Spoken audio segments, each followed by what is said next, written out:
दोस्तों यूएसए एक बहुत फेवरेट डेस्टिनेशन है उन्होंने स्टूडेंट्स दी जो कि स्पैशली यूएसए दे विच पढ़ना चाहते हैं।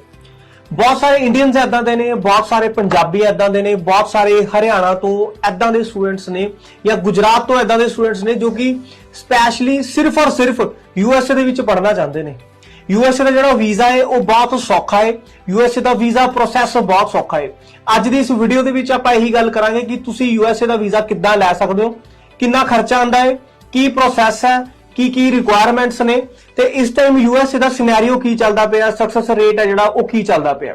उस तो पहला जे तुसीं इस चैनल नूं सबसक्राइब नहीं किया, इस चैनल नूं सबसक्राइब कर लो, बैल आइकन का बटन दबा लो, क्योंकि मैं इत्थे ही इदां दी इन्फॉर्मेशन वाली वीडियोज़ पाना रहना जो कि तुहाडे काम आंदियां ने जे तुसीं वीजा लेना चाहते हो। तां I visa immigration services India private limited company नूं मैं रिप्रजेंट करदा हां सुखविंदर। ਤਾਂ इस चैनल ਨੂੰ ਸੁਖਵਿੰਦਰ ਵੀਜ਼ਾ ਐਕਸਪਰਟ ਨੂੰ ਤੁਸੀਂ ਸਬਸਕ੍ਰਾਈਬ ਕਰ ਲਓ, ਬੈਲ ਆਈਕਨ ਦਾ ਬਟਨ ਦਬਾ ਲਓ। ਤਾਂ ਦੋਸਤੋ ਆਪਾਂ ਯੂਐਸਏ ਦੀ ਗੱਲ ਕਰਦੇ ਹਾਂ। ਯੂਐਸਏ ਦਾ ਵੀਜ਼ਾ ਹੈ ਜਿਹੜਾ ਉਹ F1 ਕੈਟਾਗਰੀ ਦਾ ਸਟੂਡੈਂਟ ਵੀਜ਼ਾ ਲੱਗਦਾ ਹੈ। 5 ਸਾਲ ਦਾ ਸਟੂਡੈਂਟ ਵੀਜ਼ਾ ਲੱਗਦਾ ਹੈ। ਤੁਸੀਂ ਆਪਣੇ ਸਪਾਊਸ ਨੂੰ F2 ਕੈਟਾਗਰੀ ਦੇ ਵੀਜ਼ਾ ਦੇ ਵਿੱਚ ਨਾਲ ਲਿਜਾ ਸਕਦੇ ਹੋ। ਉਸ ਤੋਂ ਬਾਅਦ ਯੂਐਸਏ ਦਾ ਵੀਜ਼ਾ ਅਪਲਾਈ ਕਰਨ ਲਈ ਤੁਹਾਨੂੰ I-20 ਅਪਲਾਈ ਕਰਨੀ ਪੈਂਦੀ ਹੈ ਕਿਸੇ ਵੀ ਯੂਨੀਵਰਸਿਟੀਜ਼ ਦੇ ਵਿੱਚ ਜਾਂ ਫਿਰ ਕਾਲਜਿਸ ਦੇ ਵਿੱਚ। ਯੂਨੀਵਰਸਿਟੀ ਤੇ ਕਾਲਜ ਤੁਹਾਨੂੰ I-20 इशू करते हैं। I-20 के उत्ते सर्विस ID नंबर होंदा जिहदे विच कि तुहानूं $350 सर्विस फीस भरनी हुंदी है।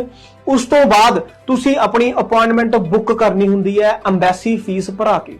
पहला अंबैसी फीस $160 सीगी, हुण अंबैसी फीस $185 होगी। जे आपां गल करिए स्टूडेंट्स दी एलिजिबिलिटी दी ਤਾਂ ਜਿਹੜੇ ਸਟੂਡੈਂਟਸ ਨੇ +2 ਤੋਂ 2 ਤੋਂ 3 ਸਾਲ ਦਾ ਗੈਪ ਹੈ ਜਾਂ 4 ਸਾਲ ਦਾ ਗੈਪ ਹੈ ਉਹ ਸਟੂਡੈਂਟ ਵਿਦ ਆਇਲਸ ਯੂਐਸ ਦੇ ਵਿੱਚ ਆਪਣਾ ਕੇਸ ਅਪਲਾਈ ਕਰ ਸਕਦੇ ਨੇ। 6 ਓਵਰਆਲ ਬੈਂਡ ਚਾਹੀਦੇ ਨੇ, ਕਿਸੇ ਵੀ 1 2 ਜਾਂ 3 ਮੋਡਿਊਲ ਚ 5.5 ਬੈਂਡ ਅਸੈਪਟੇਬਲ ਨੇ। ਤੁਸੀਂ ਯੂਐਸਏ ਦੇ ਵਿੱਚ ਵਿਦਆਊਟ ਆਇਲਸ ਵੀ ਅਪਲਾਈ ਕਰ ਸਕਦੇ ਹੋ।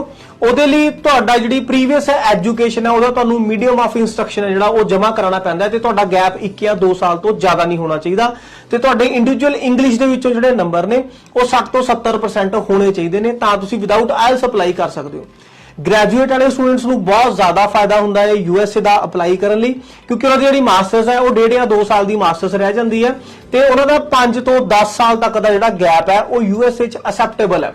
ਕੋਈ ਯੂਨੀਵਰਸਿਟੀ 12 ਸਾਲ ਦਾ ਜਾਂ 14 ਸਾਲ ਦਾ ਗੈਪ ਵੀ ਅਸੈਪਟ ਕਰ ਲੈਂਦੀ ਹੈ ਗ੍ਰੈਜੂਏਸ਼ਨ ਤੋਂ ਬਾਅਦ। ਜਿਹੜੇ ਸਟੂਡੈਂਟਸ ਗ੍ਰੈਜੂਏਸ਼ਨ ਤੋਂ ਬਾਅਦ ਜਾਣਾ ਚਾਹੁੰਦੇ ਨੇ ਉਹਨਾਂ ਕੋਲ ਜ਼ਿਆਦਾ ਵੱਡੀ ਆਪਸ਼ਨ ਹੈ ਕਿ ਉਹਦੇ ਸਪਾਊਸ ਦਾ ਵੀਜ਼ਾ ਹੈ ਉਹ ਪੋਜ਼ਿਟਿਵ ਹੀ ਆਂਦਾ, ਉਹ ਸਪਾਊਸ ਦੇ ਨਾਲ ਇਕੱਠੇ ਜਾ ਸਕਦੇ ਨੇ F1 ਕੈਟਾਗਰੀ ਤੇ F2 ਕੈਟਾਗਰੀ ਦੇ ਵਿੱਚ। ਅੰਬੈਸੀ ਫੀਸ ਪਹਿਲਾਂ $160 ਸੀ, ਉਹ ਹੁਣ 185 ਹੋ ਗਈ। ਉਸ ਤੋਂ ਬਾਅਦ ਜਿਹੜੀ ਚੀਜ਼ ਕਰਕੇ ਲੋਕੀ ਪਿਛਲੇ 1 ਜਾਂ 2 ਸਾਲ ਤੋਂ ਯੂਐਸਏ ਦਾ ਵੀਜ਼ਾ ਅਪਲਾਈ ਨਹੀਂ ਕਰ ਰਹੇ ਸੀ ਉਹ ਸੀਗੀ ਯੂਐਸਏ ਦੀ ਅਪਾਇੰਟਮੈਂਟ। ਯੂਐਸਏ ਦੇ ਬਾਇਓਮੈਟ੍ਰਿਕ ਦੀ ਅਪਾਇੰਟਮੈਂਟ ਤੇ ਵੀਜ਼ਾ ਸਲੌਟਸ ਦੀ ਜਿਹੜੀ ਅਪਾਇੰਟਮੈਂਟ ਹੈ ਉਹ ਨਹੀਂ ਮਿਲ ਰਹੀ ਸੀ। ਬਟ ਹੁਣ 15 ਮਈ ਤੋਂ ਬਾਅਦ ਇਹ ਚੀਜ਼ ਬਹੁਤ ਜ਼ਿਆਦਾ ਪਹਿਲਾਂ ਨਾਲੋਂ ਸੁਧਰ ਗਈ। ਬਹੁਤ ਜ਼ਿਆਦਾ ਵੱਡੀ ਕੈਟਾਗਰੀ ਦੇ ਵਿੱਚ ਜਿਹੜੀਆਂ ਹੈਗੀਆਂ ਨੇ ਅਪਾਇੰਟਮੈਂਟਸ ਨਿਕਲ ਰਹੀਆਂ ਨੇ, ਸਲੌਟਸ ਤੇ ਜਿਹੜੇ ਉਹ ਓਪਨ ਹੋ ਰਹੇ ਨੇ ਫ੍ਰੀਕੁਐਂਟਲੀ। ਤੁਸੀਂ ਜੇ ਯੂਐਸਏ ਦਾ ਵੀਜ਼ਾ ਹੁਣ ਅਪਲਾਈ ਕਰਦੇ ਹੋ ਸਪਟੈਂਬਰ ਇਨਟੇਕ ਲਈ ਤਾਂ ਇਹ ਚੀਜ਼ ਪੋਸੀਬਲ ਹੈ ਕਿ ਤੁਹਾਨੂੰ ਸਪਟੈਂਬਰ ਇਨਟੇਕ ਤੋਂ ਪਹਿਲਾਂ ਜਿਹੜੀ ਹੈਗੀ ਆ ਅਪਾਇੰਟਮੈਂਟ ਮਿਲ ਜਾਵੇ, ਤੁਸੀਂ ਅਪਾਇੰਟਮੈਂਟ ਬੁੱਕ ਕਰ ਸਕਦੇ ਹੋ। B1 B2 ਦੀਆਂ ਅਪਾਇੰਟਮੈਂਟਸ ਵੀ ਖੁੱਲ ਚੁੱਕੀਆਂ ਨੇ। ਜਿਹੜੇ ਲੋਕੀ ਪਹਿਲਾਂ ਵਿਜ਼ਟਰ ਵੀਜ਼ਾ ਜਾਂ ਫਿਰ ਟੂਰਿਸਟ ਵੀਜ਼ਾ ਤੇ ਜਾਣਾ ਚਾਹੁੰਦੇ ਸੀ ਉਹ ਤਾਂ ਨਹੀਂ ਅਪਲਾਈ ਕਰ ਰਹੇ ਸੀ ਕਿਉਂਕਿ ਉਹਨਾਂ ਨੂੰ ਸਲੌਟ ਨਹੀਂ ਮਿਲਦਾ ਪਿਆ ਸੀ, ਤਾਂ ਹੁਣ ਉਹਨਾਂ ਲਈ ਵੀ ਸਲੌਟਸ ਜਿਹੜੇ ਉਹ ਈਜ਼ੀਲੀ ਅਵੇਲੇਬਲ ਨੇ। ਤਾਂ ਦੋਸਤੋ ਸਕਸੈਸ ਰੇਸ਼ੋ ਜਿਹੜਾ ਯੂਐਸਏ ਦਾ ਪਹਿਲਾਂ ਨਾਲੋਂ ਬਹੁਤ ਜ਼ਿਆਦਾ ਹੈ। ਉਹ ਜ਼ਿਆਦਾ ਤਾਂ ਹੋਇਆ ਜਦੋਂ ਤੋਂ ਯੂਐਸਏ ਨੇ ਅਨਾਉਂਸਮੈਂਟ ਕੀਤੀ ਹੈ ਕਿ ਉਹਨਾਂ ਨੇ 10 ਲੱਖ ਐਪਲੀਕੈਂਟਸ ਨੂੰ ਯੂਐਸਏ ਦਾ ਵੀਜ਼ਾ ਦੇਣਾ ਹੈ। ਯੂਐਸਏ ਦਾ ਵੀਜ਼ਾ 10 ਲੱਖ ਬੰਦਿਆਂ ਨੂੰ ਗ੍ਰਾਂਟ ਹੋਣਾ ਬਹੁਤ ਵੱਡਾ ਨੰਬਰ ਹੈ। ਸੋ ਤੁਸੀਂ ਵੀ ਜੇ ਆਪਣੀ ਕਿਸਮਤ ਅਜਮਾਉਣਾ ਚਾਹੁੰਦੇ ਹੋ, ਕਿਸਮਤ ਮੈਂ ਤਾਂ ਕਹਿੰਦਾ ਹੈ ਕਿਉਂਕਿ ਇੱਥੇ ਜਿਹੜਾ ਹੈਗਾ 7 ਬੈਂਡ 8 ਬੈਂਡ ਵਾਲੇ ਦਾ ਵੀ ਵੀਜ਼ਾ ਰਿਫਿਊਜ਼ ਹੋ ਜਾਂਦਾ ਕਿਉਂਕਿ ਉਹ ਵੀਜ਼ਾ ਅਫਸਰ ਸਾਹਮਣੇ ਜਾ ਕੇ ਨਰਵਸ ਹੋ ਜਾਂਦਾ ਤੇ ਐਦਾਂ ਦੇ ਸਟੂਡੈਂਟ ਦਾ ਵੀ ਵੀਜ਼ਾ ਲੱਗ ਜਾਂਦਾ ਜਿਹਦਾ 10 ਸਾਲ ਦਾ ਗੈਪ ਹੈ ਜਾਂ 12 ਸਾਲ ਦਾ, ਜਿਹਦੇ ਏਜੰਟ ਨੂੰ ਪਤਾ ਹੁੰਦਾ ਉਹਨੂੰ ਖੁਦ ਨੂੰ ਪਤਾ ਹੁੰਦਾ ਕਿ ਇਹਦਾ ਵੀਜ਼ਾ ਨਹੀਂ ਲੱਗਣਾ, ਕਈ ਵਾਰ ਉਹਦਾ ਵੀ ਵੀਜ਼ਾ ਲੱਗ ਜਾਂਦਾ। ਸੋ ਇਹਨੂੰ ਕਿਸਮਤ ਅਜਮਾਉਣਾ ਹੀ ਕਹਿੰਦੇ ਆ। ਜੇ ਤੁਸੀਂ ਕੌਨਫੀਡੈਂਟ ਹੋ, ਤੁਹਾਡੀ ਪ੍ਰੋਫਾਈਲ ਸਹੀ ਹੈ, ਤੁਸੀਂ ਵਧੀਆ ਪ੍ਰੈਜ਼ੈਂਟ ਕਰ ਸਕਦੇ ਹੋ ਆਪਣੇ ਆਪ ਨੂੰ, ਆਪਣੀ ਪ੍ਰੋਫਾਈਲ ਦੇ ਅਕੋਰਡਿੰਗਲੀ ਜਿਹੜਾ ਵੀਜ਼ਾ ਆਫੀਸਰ ਆ ਉਹਨੂੰ ਐਕਸਪਲੇਨ ਕਰ ਸਕਦੇ ਹੋ ਕਿ ਤੁਸੀਂ ਕਿਉਂ ਪੜਨ ਚੱਲੇ ਯੂਐਸਏ, ਤੁਸੀਂ ਇਹ ਕੋਰਸ ਕਿਉਂ ਚੂਜ਼ ਕੀਤਾ, ਤੁਸੀਂ ਇਹੀ ਯੂਨੀਵਰਸਿਟੀ ਕਿਉਂ ਚੂਜ਼ ਕੀਤੀ, ਜਾਂ ਫਿਰ ਤੁਸੀਂ ਇੰਡੀਆ ਨੂੰ ਛੱਡ ਕੇ USA 'ਚ ਕਿਉਂ ਪੜ੍ਹਨਾ ਚਾਹੁੰਦੇ ਹੋ। ਐਦਾਂ ਦੇ ਬਹੁਤ ਸਿੰਪਲ ਕੁਐਸਚਨ ਹੈ, ਜੇ ਤੁਸੀਂ ਇਹਨਾਂ ਚੀਜ਼ਾਂ ਨੂੰ ਐਕਸਪਲੇਨ ਕਰ ਸਕਦੇ ਹੋ ਤਾਂ ਤੁਸੀਂ ਜਿਹੜਾ ਹੈਗਾ USA ਦਾ ਵੀਜ਼ਾ ਈਜ਼ੀਲੀ ਲੈ ਸਕਦੇ ਹੋ, ਬਹੁਤ ਘੱਟ ਖਰਚੇ 'ਚ ਲੈ ਸਕਦੇ ਹੋ। ਆਪਣੀ ਫਾਈਲ USA ਦੀ ਅਸੈਸਮੈਂਟ ਕਰਨ ਲਈ ਤੁਸੀਂ ਸਾਡੀ ਨੀਚੇ ਦਿੱਤੇ ਈਮੇਲ ਆਈਡੀ ਜਾਂ ਫਿਰ ਲਿੰਕ ਦੇ ਉੱਤੇ ਕਲਿੱਕ ਕਰ ਦਿਓ, ਉਹਦੇ ਵਿੱਚ ਇੱਕ ਫਾਰਮ ਆਊਗਾ, ਫਾਰਮ 'ਚ ਆਪਣੀ ਡਿਟੇਲ ਭਰਿਓ, ਸਾਡੇ ਵੱਲੋਂ ਤੁਹਾਨੂੰ ਕਾਲ ਆ ਜਾਊਗੀ ਤੇ ਤੁਹਾਡੀ ਜਿਹੜੀ ਅਸੈਸਮੈਂਟ ਹੈ ਔਨ ਕਾਲ ਨਾਲ ਦੀ ਨਾਲ ਕਰ ਦਿੱਤੀ ਜਾਊਗੀ।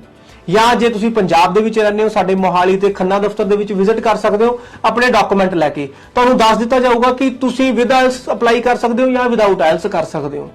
ਉਸ ਤੋਂ ਬਾਅਦ ਜੇ ਤੁਹਾਡੀ I-20 ਆਈ ਹੋਈ ਹੈ, ਸਾਰੀਆਂ ਚੀਜ਼ਾਂ ਕਲੀਅਰ ਨੇ, ਤੁਹਾਨੂੰ ਫੰਡਸ ਦਾ ਇਸ਼ੂ ਹੈ ਜਾਂ ਫਿਰ ਅਪਾਇੰਟਮੈਂਟ ਦਾ ਇਸ਼ੂ ਹੈ, ਤੁਹਾਨੂੰ ਅਪਾਇੰਟਮੈਂਟ ਨਹੀਂ ਮਿਲਦੀ ਪਈ, ਤਾਂ ਵੀ ਤੁਸੀਂ ਸਾਨੂੰ 80709 81709 ਸਾਡੇ ਹੈਲਪਲਾਈਨ ਨੰਬਰ ਤੇ ਕਾਲ ਕਰਕੇ ਆਪਣੀ ਜਿਹੜੀ ਪ੍ਰੋਬਲਮਸ ਆ ਉਹਨਾਂ ਦਾ ਸੋਲੂਸ਼ਨ ਲੈ ਸਕਦੇ ਹੋ।